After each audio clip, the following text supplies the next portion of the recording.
तो वर्णमाला के स्वर प्रकार से शुरू हो गई, लेकिन हम जब बात संधि प्रकरण की करते हैं तो संधि प्रकरण में केवल पाणिनि की बात नहीं करते हैं।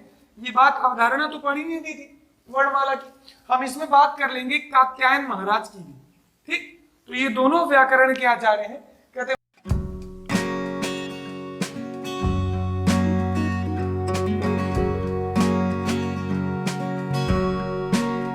नमस्कार दोस्तों, मैं आनंद प्रताप सिंह, हिंदी का एजुकेटर। एक बार फिर से आप सबके अपने YouTube चैनल फ्लायोलॉजिकल में स्वागत करता हूं। आइए आज हम लोग वर्णों के बाद, पहले तो ये सोच रहे थे कि वर्ण के बाद शब्द कर दें, लेकिन हम चाह रहे हैं कि वर्ण के बाद एक संधि का टॉपिक आपके लिए बना दें ताकि संधि आपकी क्लियर रहे। उसके बाद फिर शब्दों में हम लोग चलेंगे। ठीक है, तो आज प्रयास करेंगे कि संधियां सीखते हैं। ओके, चलिए स्टार्ट करते हैं संधि, और ऐसे लॉजिकल तरीके से सीखेंगे कि संधि आपके दिमाग में फीड हो जाए। और मैं अनुरोध करता हूं उन सभी बच्चों से जो निष्कर्ष एकेडमी में पढ़ते हैं ऑफलाइन बैचेस में, वो जिनकी भी संधि क्लियर नहीं, वो इस टॉपिक को फ्लायोलॉजिकल में जाएं, यूट्यूब चैनल फ्लायोलॉजिकल सर्च करें, वहां जाएं, हिंदी के वीडियोस देखें, और हिंदी के वीडियोस में संधि का टॉपिक मिलेगा और संधि के टॉपिक से संधि पूरी क्लियर कर लें। ठीक है, इसके पहले मैंने वर्णमाला पूरी पढ़ा दी है, तो आपको वर्णमाला में जो भी दिक्कत है आप वर्णमाला देखें और उसके बाद आप कमेंट करें, बताएं, ताकि अगर कोई दिक्कत आ रही है, कहीं से भी कोई समस्या आ रही, तो हम आपके लिए एक अलग से वीडियो बना सके। ठीक है, जब आप हमें बताओगे तभी हमें पता चलेगा। चलिए, तो और बाकी सारे जो भी फ्लायोलॉजिकल मेंबर हैं वो भी ये ध्यान रखें कि आप अपने कमेंट और लाइक शेयर सब्सक्राइब जो आप करते हैं वो करते रहिएगा। आपका प्यार हमें बल देगा, ताकत देगा, और एक नई चीजें हम आपके सामने लाते रहेंगे। ठीक है, तो चलिए स्टार्ट करते हैं संधि। तो दोस्तों, संधि का मतलब क्या होता है? बोलो भाई, संधि का मतलब क्या होता है? संधि का मतलब होता है मेल। संधि का मतलब मेल। और मेल किन में होता है? तो मेल होता है वर्णों का मेल। किसका मेल? वर्णों का मेल। वर्णों का मेल क्या कहलाता है? संधि कहलाता है। अर्थात दो वर्ण आपस में मिलते हैं और मिलने के बाद जो विकार या जो परिवर्तन होता है वही संधि कहलाती है। ठीक, अब परिवर्तन तो कई तरह का होता है, तो हम सारे परिवर्तनों की बात करेंगे, सारी संधियों की बात करेंगे, क्रमानुसार बात करेंगे, ताकि एक एक चीज पूरी क्लियर हो जाए। ठीक, तो वर्णों का मेल ही संधि कहलाता है, ये बात आप ध्यान रखिएगा। और किताबी परिभाषा लिखा रहता है कि वर्णों के मेल से, आप लिख सकते हैं, दो वर्णों के मेल से जो विकार उत्पन्न होता है, जो विकार उत्पन्न होता है उसे ही संधि कहते हैं। दो वर्णों के मेल से जो विकार उत्पन्न होता है, विकार का मतलब होता है परिवर्तन। अभी आप देखोगे स्वर संधियों में कि आ ई के साथ मिलेगा और क्या बना देगा? ए बना देगा। तो आ ई के मिलने से ए बना, तो क्या ये परिवर्तन नहीं हुआ? तो निश्चित रूप से परिवर्तन हुआ। अगर लिखा रहेगा गण और लिखा रहेगा ईस, तो गण और ईस में अगर आप देखो तो ये आ है और ये ई है, और ये मिलके क्या बनाएगा? ए बना देता है। तो यही तो है परिवर्तन, ये है वर्णों का परिवर्तन। दो वर्णों के मेल से जो विकार उत्पन्न होता है उसे, दो वर्णों के मेल से जो विकार उत्पन्न होता है उसे संधि कहते हैं। ये आ के साथ ई मिल गया और क्या बन गया? ए बन गया। ठीक, इतनी बात समझ में आ गई? तो हम इसको विस्तार से देखेंगे वीडियो में, हम इसको विस्तार से देखते हैं।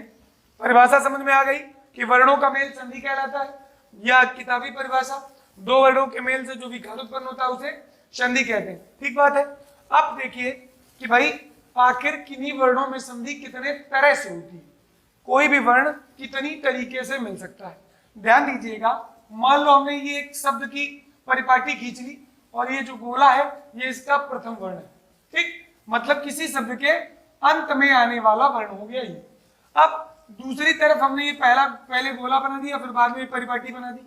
अर्थात एक बात समझने के लिए कि जो प्रथम शब्द का आखिरी वर्ण है और ये द्वितीय शब्द का प्रथम वर्ण है, ठीक, तो इन्हीं दोनों में संधि होगी हमेशा। ये बात आप याद रखिएगा।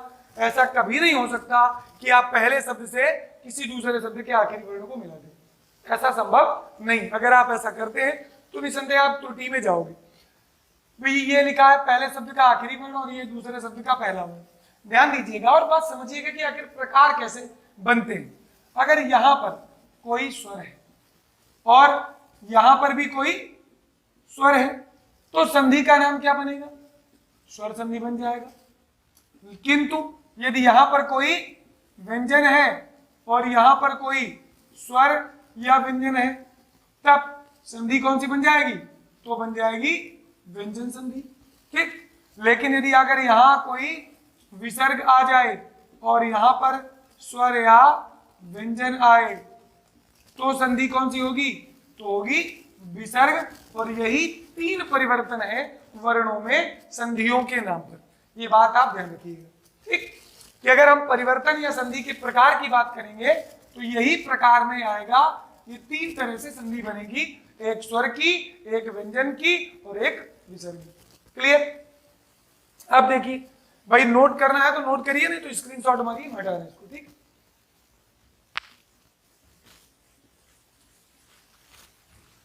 तो आप संधि के प्रकार समझ गए।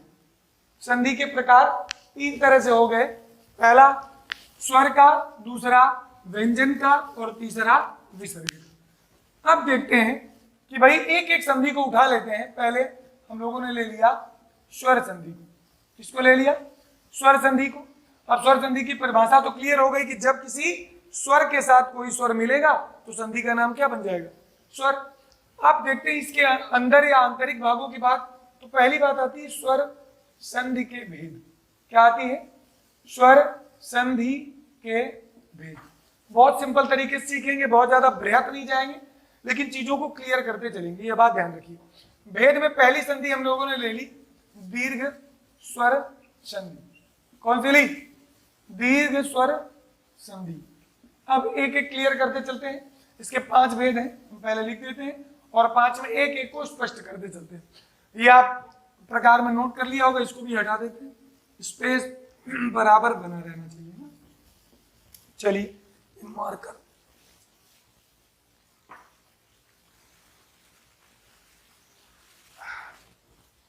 हाँ, तो भाई आते हैं दीर्घ स्वर संधि में।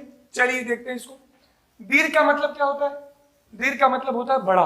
दीर्घ का मतलब बड़ा। कहते हैं एक अवधारणा हमारे मन में, हम जब स्वरों को पढ़ते हैं तो स्वरों को पढ़ते समय अगर याद हो आपको, वर्णमाला मैंने आपको पढ़ाई थी, तो वर्णमाला में एक बात, जब हम स्वर पढ़ रहे थे तो स्वर के फिर स्वर पढ़े, स्वर के प्रकार पढ़े। प्रकार में जब हम लोग आ गए थे द्विमात्रिक स्वर में, या द्विमात्रिक स्वर को हम लोगों ने एक नाम दिया था जिसका नाम था संधि स्वर। क्या नाम था? संधि स्वर। संधि स्वर के भाग हुए थे 2। कितने भाग हुए? 2। कौन सा? पहला हुआ था दीर्घ संधि और दूसरा हुआ था दीर्घ स्वर पहला, और इसको बोला था हम लोगों ने संयुक्त स्वर। हमने कहा था कि संधि की अवधारणा यहां से शुरू हो गई, नहीं हो गई कि भाई जब दीर्घ स्वर की बात की तो हमने कहा कि पूरी वर्णमाला में जो स्वर हैं, जितने स्वर यहाँ पर दीर्घ हैं वही स्वर आगे दीर्घ बनेंगे। कौन स्वर दीर्घ बने थे? छोटा आ के साथ छोटा आ मिला के हम लोगों ने बड़ा बनाया था, छोटी के साथ छोटी मिला के हम लोगों ने बड़ी बनाई थी, और छोटा ऊ के साथ छोटा ऊ मिला के हम लोगों ने बड़ा ऊ बनाया था। ये अवधारणा थी महर्षि पाणिनि की।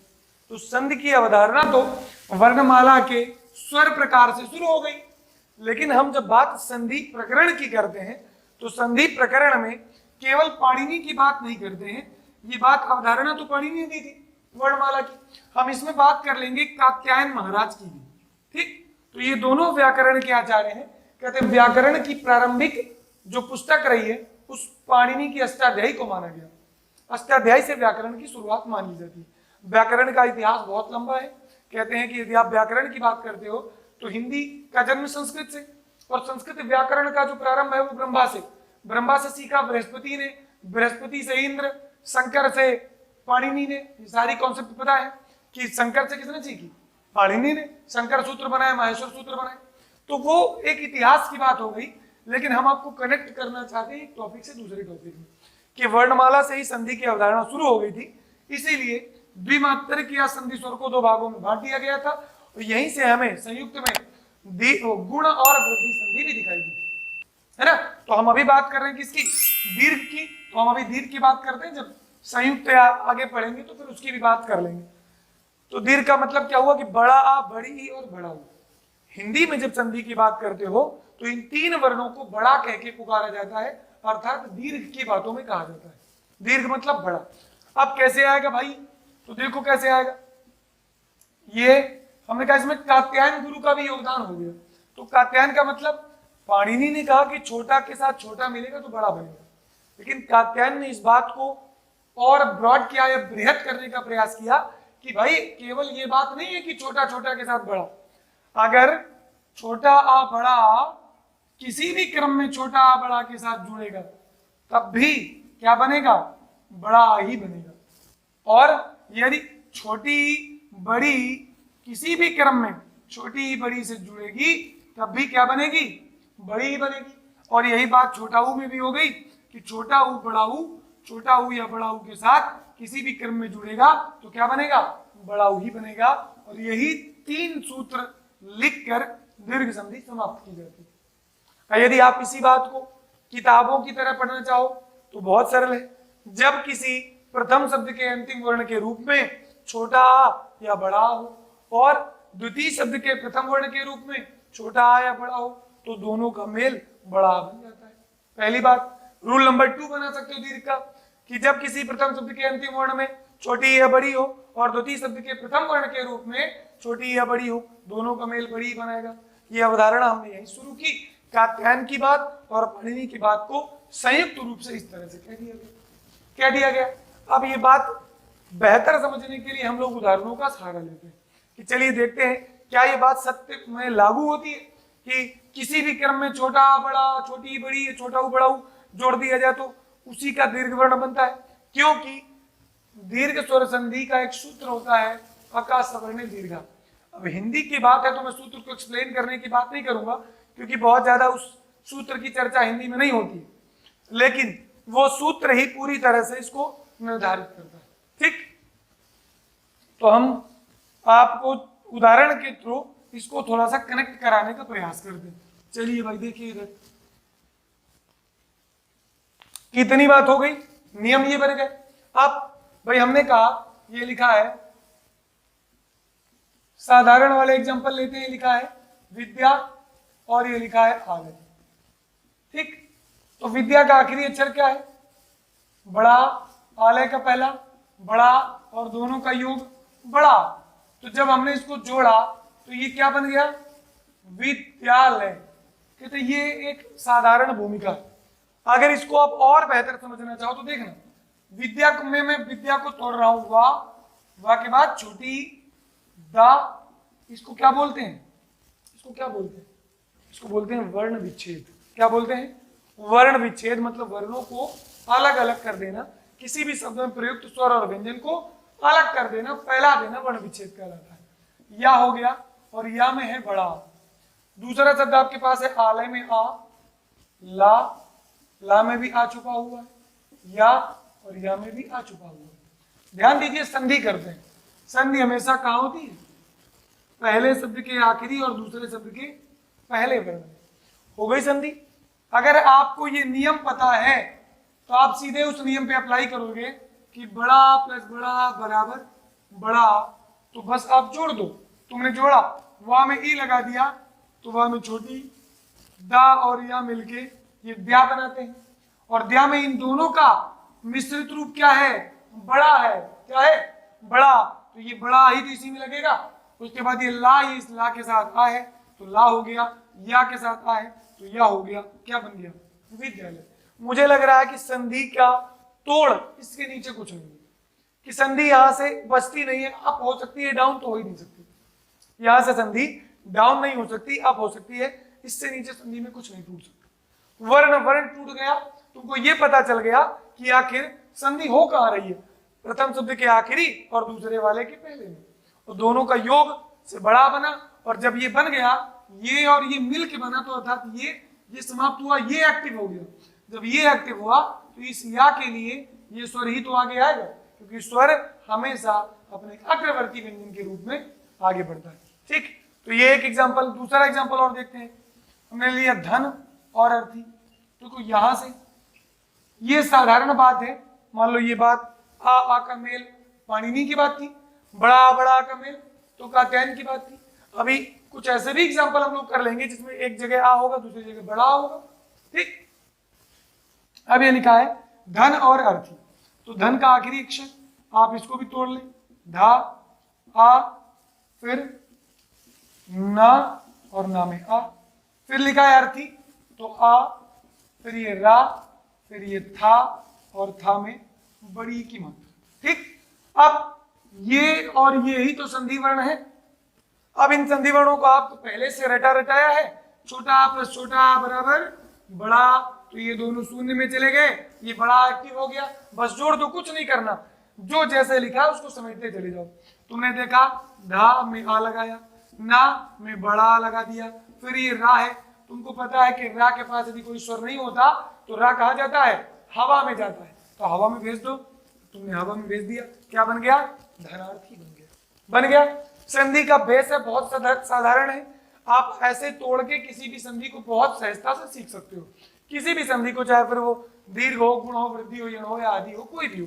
समझ गया इतनी बात। एक तीसरा एग्जांपल भी देखते हैं स्वर का, उसके बाद ये सेकंड वाले रूल पे आते हैं। सब क्लियर होता चले तो समझ में बेहतर आता रहेगा। आप देखो एक एग्जांपल ले लेते हैं, ये लिखा है परम और ये लिख लिया आत्मा।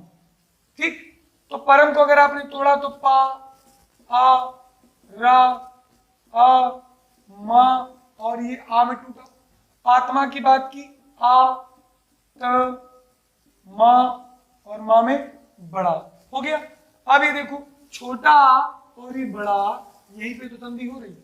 तुम्हें अगर ये रूल पता है, छोटा और बड़ा ये मेल किया, ये बड़ा बन गया, फिर ये बन गया बड़ा और ये बड़ा बन गया, तो कहानी खत्म, तुरंत जोड़ दो, जोड़ दिए तो कोई दिक्कत ही नहीं। पा में आ आया तो पा, रा में छोटा है तो रा, फिर मा में बड़ा है, फिर ता के पास कोई स्वर नहीं है तो ता आधा, और माँ के पास बड़ा है तो पूरा हो गया, क्या बन गया, परमात्मा बन गया। क्या बन गया, परमात्मा। क्लियर है? तो उम्मीद करते हैं ये पहला रूल आप समझ गए। ठीक है, आप सेकंड रूल पे बात करेंगे। तो अब आते हैं दूसरे रूल में और इसके एग्जाम्पल देखने की कोशिश करते हैं कि कौन कौन से एग्जाम्पल इसमें सटीक बैठेंगे और किन के थ्रू हम बेहतर सीख सकते हैं। देखिए लिखा है छोटी बड़ी किसी भी क्रम में आएगी, तो दोनों का क्रम मिलने के बाद क्या बनाएगा, बड़ी बनाएगा। ठीक, तो कोई दिक्कत नहीं होनी चाहिए। अब जैसे लिखा है रवि और लिखा है ईस, क्या लिखा है, रवि और ईस, तो रवि में आखिरी अक्षर बताओ कौन सा है, छोटी, ईस में पहला अक्षर बताओ कौन सा है, बड़ी। तो अब छोटी बड़ी की अगर बात करेंगे तो छोटी बड़ी में क्या बन जाएगा भाई, छोटी बड़ी, ये अंत में छोटी है और ये प्रारंभ में बड़ी है, तो छोटी बड़ी किसी भी क्रम में जुड़ता है क्या बनाता है, बड़ी बनाता है। अगर हम इसको उसी फैले हुए प्रकार में देख ले तो मुझे लगता है क्लियर हो जाएगा, ज्यादा बढ़िया। चलो देख लेते हैं, ये रा है और ये रा में आ है, ये वाह है और ये छोटी है, इस में बड़ी ई है, सा है और आ है। ठीक, अब इसके साथ हम इसको यदि जोड़ेंगे तो छोटी और बड़ी का पेयर बनेगा बड़ी। क्या बनेगा, बड़ी। अब कुछ नहीं करना, पूरे शब्द को समेट दो। जैसे ही तुमने समेटा, रा में आ लगा हुआ है, वा में बड़ी लगा दिया तुमने, सा में आ लगा दिया, क्या बन गया, रवीश बन गया। बन जाएगा, बहुत सहज है, बन गया आसानी से। दूसरा एग्जांपल देखते हैं इसी में, अगर यही लिखा हो हरि और ईस, एक चीज और ध्यान दीजिएगा कि ये जरूरी नहीं कि छोटी के साथ आएगा तो बनेगा। इसमें देखो छोटी आ रहा है, ये बड़ी आ रहा है, तो पेयर छोटी बड़ी के किसी मतलब कात्यायन की जो बात है वो कहीं ना कहीं से सेट हो रही है कि हाँ चीजें उसी तरह से आ रही जिस तरह से उन्होंने रूल को क्रिएट किया है, रूल को बनाया है। ठीक, हरि में छोटी, ईस में बड़ी, और दोनों का मेल क्या बनाएगा, बड़ी, इसलिए पेयर में बनेगा हरीस, बन जाएगा। अगर हम इसी को फैले हुए प्रकार में देखना चाहें तो चलिए उस रूप में देख लेते हैं। हा में आ, रा में छोटी, फिर ये ई और फिर ये सा और सा में आ। अब ये इन दोनों में संधि हो रही है, तो दोनों संधि होने के बाद ये क्या बनाएंगे, बड़ी बना देंगे। जोड़ दिया, हा में आ लगेगा पूरा, रा में बड़ी और सा में आ, तो क्या बन गया, हरीश। ऐसे ही बहुत सारे एग्जाम्पल, अगर ये लिखा है कपि और ये लिखा है इंद्र, तो कपि में छोटी, इंद्र में छोटी, तो देखो छोटी का भी पेयर है। तो ये नहीं कि पाणिनि गलत है, कात्यायन गलत है, दोनों की बातें कहीं ना कहीं से सिद्ध हो रही है उदाहरण के थ्रू। तो दोनों गलत नहीं है, इसलिए आपको संधि की ये नियम को याद करने से पूरा मामला क्लियर हो जाएगा। तो कपितनेन्द्र बराबर क्या बनेगा? कपींद्र बन जाएगा, नहीं बनेगा? या कपितनीस बराबर कपीस बन जाता है, हरिधनीस हरीश बन जाता है, गिरिधनीस गिरी। तो आप ये छोटी वाले बड़ी वाले कॉन्सेप्ट भी समझ गए। अब आते हैं ऊ और ऊ वाले में। वही नियम है, वही व्यवस्था है, कोई दिक्कत की बात नहीं है कि छोटा ऊ बड़ा ऊ के साथ छोटा ऊ बड़ा ऊ के पैर को देखना है। अगर लिखा है, ये लिखा है भानु और ये लिखा है उदय, क्या लिखा है? भानु और उदय। तो भानु में छोटा ऊ है, उदय में क्या है? छोटा ऊ। अब आपने संधि अगर ये नियम याद कर रखा है तो छोटा ऊ बराबर बड़ा ऊ, सीधे आप पहचान जाओगे। तो आप यहाँ पे बड़ा ऊ कह सकते हो। तो ये तो तब करने लगोगे जब तुम प्राइमरी रूल्स को समझ जाओगे। मतलब प्रारंभिक नियम यदि तुम्हें समझ में आ गए तो निश्चित रूप से तुम इतना ज्यादा फैलाव नहीं करोगे। लेकिन जिनका भी पहली बार संधि का प्रकरण अध्ययन में है, उनके लिए अगर फैला के लिखेंगे फिर जोड़ेंगे तो शब्दों को ज्यादा बेहतर जोड़ पाएंगे, मुझे मेरे अनुसार। तो आप अगर भानु को तोड़ना चाहें, भा बड़ा ना छोटा ऊ, उदय में आओ ऊ, ये दा में आ, फिर या और या में आ। अब देखिए संधि तो इन दो वर्णों में होनी है, क्यों भाई? संधि इन दो वर्णों में होनी है तो हो गई छोटा ऊ बराबर बड़ा ऊ हो गया। अब इसको पूरा ऐड कर दो तुम, तो जैसे ही ऐड करोगे तुम्हारे पास संधि युक्त शब्द निकल के बाहर आ जाएगा कि भानु और उदय में क्या अंतर है। क्या अंतर है?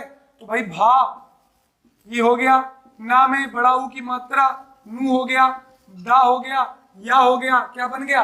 भानुदय। बन गया कि नहीं बन गया? बिल्कुल बन गया, भानुदय।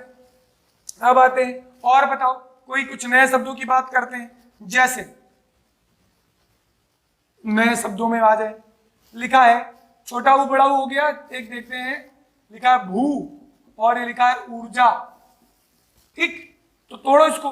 भा और भा में लगा हुआ है बड़ा ऊ, ये ऊर्जा में ऊ और फिर रा और फिर जा में हलंत मारो, बड़ा लगा दो क्योंकि पूरा फैला रहे तो पूरा ही फैलाओ।